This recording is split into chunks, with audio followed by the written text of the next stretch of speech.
আমি আরেকটা স্পয়লার দিব, ছোট্ট একটা স্পয়লার। আপনাকে একটা দৃশ্যে দেখা যায় আহ শার্ট খুলে কাঁচামরিচ ডলে দেয়। তো ওই দৃশ্যটা করতে গিয়ে আপনার কোনো অভিজ্ঞতা, মজার কোনো ঘটনা ঘটেছে কিনা ওখানে? না, এই দৃশ্যটার একটা মজার বিষয় হলো এই দৃশ্যটা ছিল এরকমের যে ও আসবে, সিয়াম আহমেদ রুশো আসবে, এসে আমাকে চাপাতি দিয়ে এটা করবে, করে কাঁচামরিচ হাতে নিয়ে জাস্ট সেট করবে, দেন আমি একটা শাউট করবো, শাউটে কাটটু অন্য সিকোয়েন্সে যাবে। তো আমি আর সিয়াম দাঁড়ায় যখন কথা বলছিলাম, ডিরেক্টর একটু দূরে ছিল ছাদের উপরে, একদম সকালে, মানে এটা রোজার সময় সকালে 8টা বা 7:30 পৌনে 8টা বাজে এরকমের। তো সিয়াম বলল যে ও আমাকে, যেহেতু ক্যারেক্টার আমি চাচ্চু, তো ওই সময় থেকে চাচ্চুই ডাকে, বলে যে চাচ্চু একটা বিষয় শেয়ার করি, যদি আপনি, আমি বলছি না, শেয়ার করার আগে আমি বলি তুমি মরিচটা ওইভাবে দূরে রেখো না, মরিচটা আমার বুকে ছোঁয়াও। বলছে না এটা তো জ্বলবে অনেক। আমার বলছি সেটা এই ফিল্মের জন্য অন্তত আমরা সেটা করি, তা নাহলে হচ্ছে যে তোমার যে অ্যাকশন, সেই অ্যাকশনে আমার যে রিয়াকশন সেটা টোটালি আসবে না। ডিরেক্টর হয়তো আমার কথা চিন্তা করে, ওই যে বললাম যে এর আগে একটা ছোট্ট ইনসিডেন্ট আছে, হ্যাঁ। সেই ইনসিডেন্টের কথা ভেবে হয়তো বা, মানে এই ঘটনার আগে আপনার ইনসিডেন্ট হয়ে গেছে, ছোট একটা ইনসিডেন্ট হয়ে গেছে, তো সেই ইনসিডেন্টের হিসাব করে ডিরেক্টর হয়তো বা আমাকে বলছে না।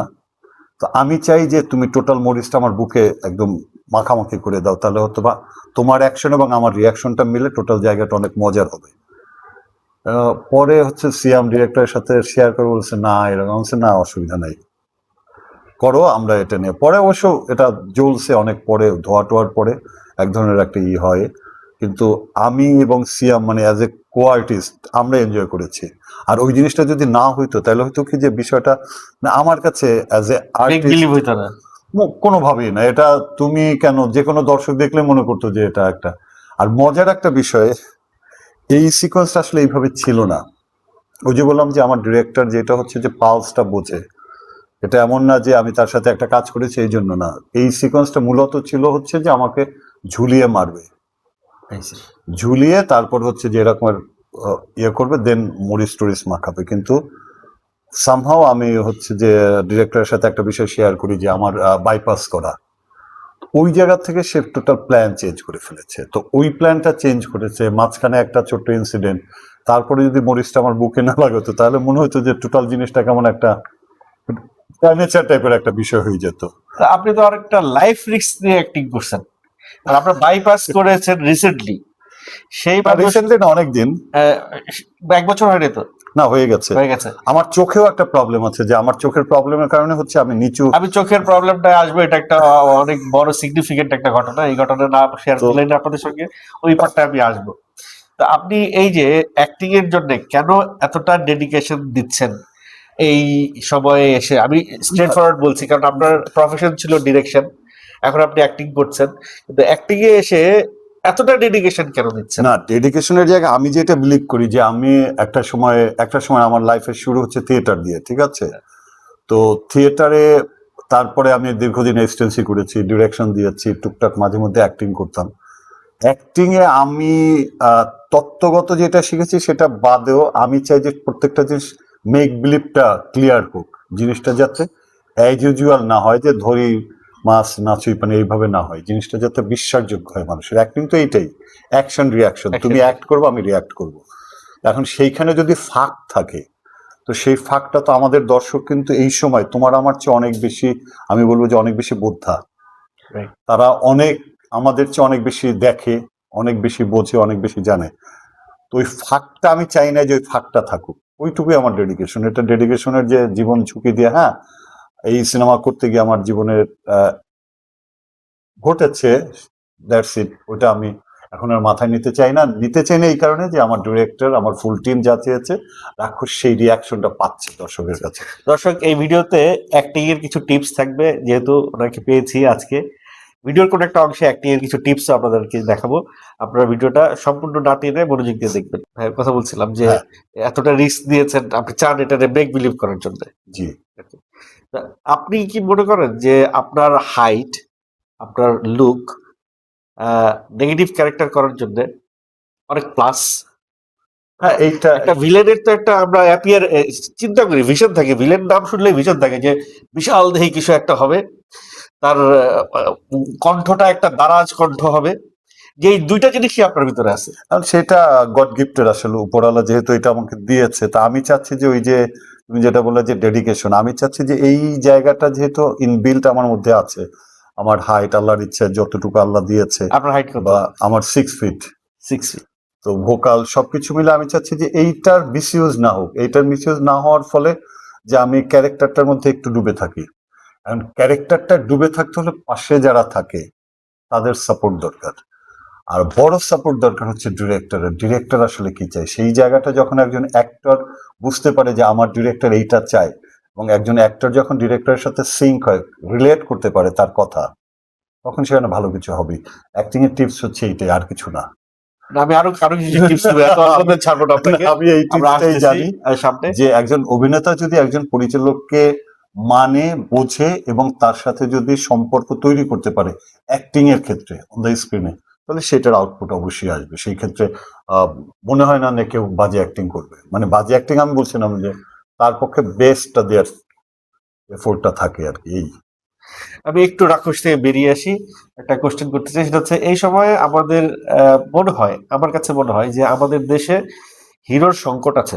হিরো আছে অনেক, হ্যাঁ, কিন্তু হিরো বলতে যেটা বুঝি আমরা অভিনয়, নাচ, তারপরে ফিজিক, কণ্ঠ, স্টাইল, ওই জায়গা থেকে একটা সংকট আছে। আপনি কি সেটা মনে করেন? যদি মনে করেন তাহলে সেটা উত্তরণের উপায় কি? না সংকট আছে, অবশ্যই আছে। দর্শক হিসেবে আমার কাছে মনে হয় এটা অনেক অনেক বড় সংকট। সেই উত্তরণের জায়গায় হচ্ছে আমাদের ইনভেস্টর যারা, ইনভেস্টর তো শুধু বলবো না, যে প্রযোজক যারা আছে, আমাদের ডিরেক্টর যারা আছে, তাদের উচিত নতুনদেরকে নিয়ে বা যে কাউকে নিয়ে ঝুঁকিটা নেয়া। সেই ঝুঁকিটাকে এটাও কিন্তু একটা ঝুঁকি, রাক্ষস। আমার মনে হয় সেই ঝুঁকিতে মেহেদী হাসান হৃদয় 100-তে 100 পেয়েছে, যদি ঝুঁকি বলি হ্যাঁ, আমরা। কারণ সিয়াম আহমেদ কিন্তু এত বড় বাজেটের সিনেমা কিন্তু আর কেউ এর আগে অ্যাটেম্প নেয় নাই। অ্যাটেম্প নেয় এক জিনিস, আর আমি এর আগে যেই সিয়াম আহমেদকে দেখেছি, রাক্ষসে কিন্তু একদম ডিফারেন্ট সিয়াম আহমেদ। এটা এই জন্য বলছি না যে আমি এই রাক্ষসে অভিনয় করছি সেইটার জন্য, আমি তো একজন দর্শকের বাইরে। তো অ্যাজ এন অডিয়েন্সে যেই সিয়াম আহমেদকে এত বছর আমি দেখে আসি পুরামন থেকে নানাবিধ ভাবে, সেই জায়গা থেকে সিয়াম নিজেকে চেঞ্জ করেছে, এবং সে ওই যে ডিরেক্টরের পালসটা বুঝতে পারছে, যে ডিরেক্টর আমাকে নিয়ে যেহেতু বাজির ঘোড়া বানাচ্ছে, তাহলে আমার বাজিতে জিততেই হবে। সিয়ামের বাইরে যে আমাদের এখানে আরো যারা আছে, আফরান নিশো বা আরিফিন শুভ বা আরো যারা কাজ করছে আমাদের রাক্ষস সিনেমায়, একজনের কথা না বললেই না, সে হচ্ছে আমার প্রিয় অভিনেতা এবং প্রিয় মানুষই বলবো ওকে, যে সোহেল মন্ডল। আমি যখন প্রাচ্যনাট ছেড়ে আসি, তারপরে হয়তো সোহেল মন্ডল প্রাচ্যনাটে কাজ করেছে, তা আমরা একই, সেই হিসেবে বলবো যে আমরা একই গ্রুপের।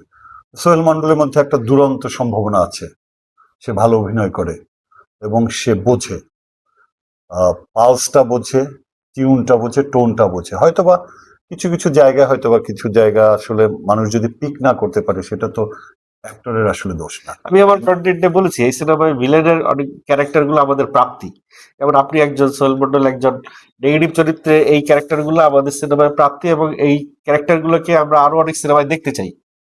না সেটাই, যেমন আমি একটু অন্যভাবে না নিলে আমি বলি, দর্শকের উদ্দেশ্যেই বলি, সেটা হচ্ছে যে আমাদের এই সিনেমায় আমি আসলে তো ওই রকমের ফোকাস ভিলেন না, না। গল্পের প্রয়োজনে একটা ক্যারেক্টার এস্টাবলিশড হয়েছে এবং ইনভলভমেন্ট আছে, বাট সোকল ভিলেন যদি বলি তাহলে সোহেল মন্ডল আর ওরা 3 ভাই। এর মধ্যে সাতাফ ফিগার নামে আর এক ভদ্রলোক আছেন, এবং আমাদের এক ছোট ভাই আবরার আতাহার। ওকে, আমাদের দেশের আমাদের আমাদের দেশের একসময় নিকেতন পাড়ায় ছিল, এখানে আচ্ছা, কাজবাজ করতো, এখন ইউকেতে সেটেল। হ্যাঁ। তো তুমি দেখবে যে আবরারের অ্যাটিটিউড, ওর মুভমেন্ট বা ওর যে অ্যাটিটিউডটা আমার কাছে মনে হচ্ছে ইয়াস। হ্যাঁ, একেবারে একটা সাইকো। এখন একজন ডিরেক্টরের কিন্তু সফলতা ওইখানে, যখন সে একটা ক্যারেক্টারকে স্ক্রিনে দেয়, সেই ক্যারেক্টারটা যখন দর্শকের সাথে রিলেট করে, সেটা কিন্তু একটা বড় ইস্যু। এইখানে হৃদয়ে এই যে 3টা সাতাপ ফিগার, হয়তোবা সাতাপ সাহেব যেই জায়গায় আমার এক্সপেকটেশনের জায়গা হয়তোবা ফুলফিল নাও হতে পারে, আর একজনের নাও হতে পারে, কিন্তু ডিরেক্টর হিসেবে সে যে 3টা ভাই সেট করেছে, এবং সেই 3 ভাইয়ের দাদি আমাদের পরম পূজনীয় হচ্ছে যে সুজাতা ম্যাডাম, এই যে ক্যারেক্টার সিলেকশন, তো ওই যে যেটা বললো যে ঝুঁকি, আমরা আসলে যে কোনো আর্টিস্ট নিয়ে ঝুঁকি নেই না। অনেকে ভাবে যে সুজাতা আপা বয়স হয়ে গেছে, অ্যাক্টিং এর সাথে বয়সের সাথে আসলে কিছু নাই। এবং আলিরাজ সাহেবকেও যেভাবে উপস্থাপন করছে, ইয়েস, আলিরাজ ভাইকে আমরা যেভাবে, হ্যাঁ একসময় ডাব্লিউ অনার, তোমার মনে আছে কিনা, হ্যাঁ। একসময় ডাব্লিউ অনার নাটকে, টেলিভিশন নাটকে, হ্যাঁ, তারপর আমাদের নায়ক রাজ্জাক সাহেব তাকে আলিরাজ হিসাবে ব্রেক দিল। এরপরে আলিরাজ ভাইয়ের যেই ক্যারেক্টার যেই টাইপের করে করে কিন্তু তাকে কিন্তু খুঁজে পাওয়া যাচ্ছিল না একটা পর্যায়ে। আছে একটা ক্যারেক্টার, বাট এই ফিল্মে আমি এবং অ্যাজ এ হিউম্যান বিং আমি তার প্রতি গ্রেটফুল আসলে। এবং এখানে আমি একটু প্লাস করতে চাই, আমাদের কয়েকদিন আগে আমাদের একজন অভিনয় শিল্পী মারা গেলেন, শামসুমন ভাই। শামসুমন উনি কিন্তু একটা আক্ষেপ নিয়ে মারা গেলেন, যে উনিও তো হারিয়ে যাচ্ছিলেন, ওনাকেও কিন্তু আমরা ইউজ করি নাই।